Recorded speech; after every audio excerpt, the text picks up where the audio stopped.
Final prediction for this fight: Luke Campbell, Ryan Garcia. What do you think? I think Ryan wins. That's what we're here for, right? And if you ask Campbell's corner, they're gonna say he wins.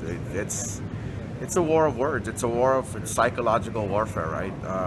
I think it's gonna be a terrific fight. I really do. All promoter hat off and everything. I think it's going to be a terrific fight. Oscar, what are some of the things you tell Ryan before the fights? Do you give him advice heading into fights like these? You have to be careful. You have to kind of like separate.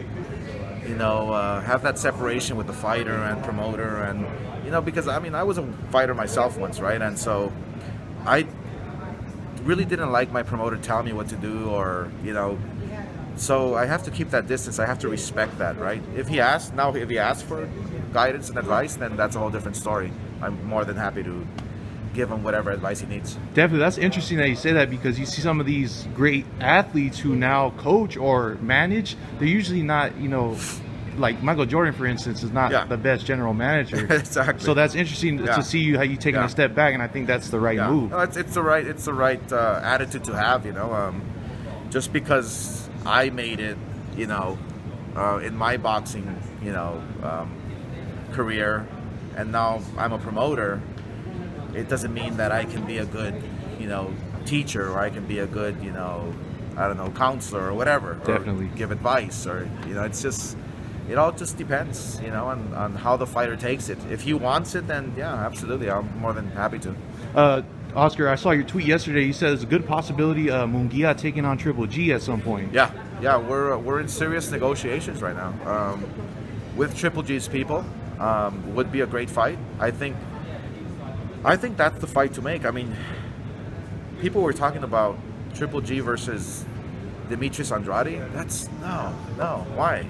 It just doesn't make sense. Andrade, yes, go after somebody else. Go after like Charlo. He needs to fight Charlo. He has to. The Charlos have to fight him. They need each other, really. Absolutely, but a fight that would be like amazing, that is action packed, that is not going to be boring, that is not going to be stylistically a snoozer, is going to be Jaime Munguia versus Triple G.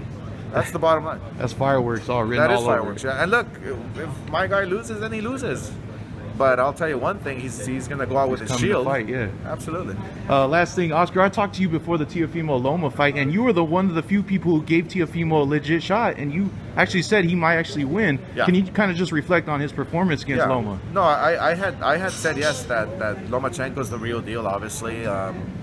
He might have bit off a bit too much, But Teofimo, if he does these things correctly, the right way, if he stays focused and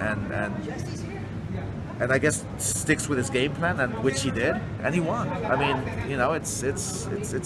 He's very talented. You weren't really surprised though, right? I wasn't surprised at all.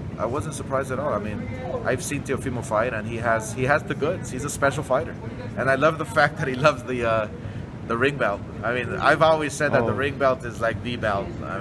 Especially because there's no sanctioning fees. Definitely. And just last thing, potential fight if Ryan gets through Campbell tomorrow, Teofimo and Ryan. I know Bob Arum talked about that fight being potentially made. Why not?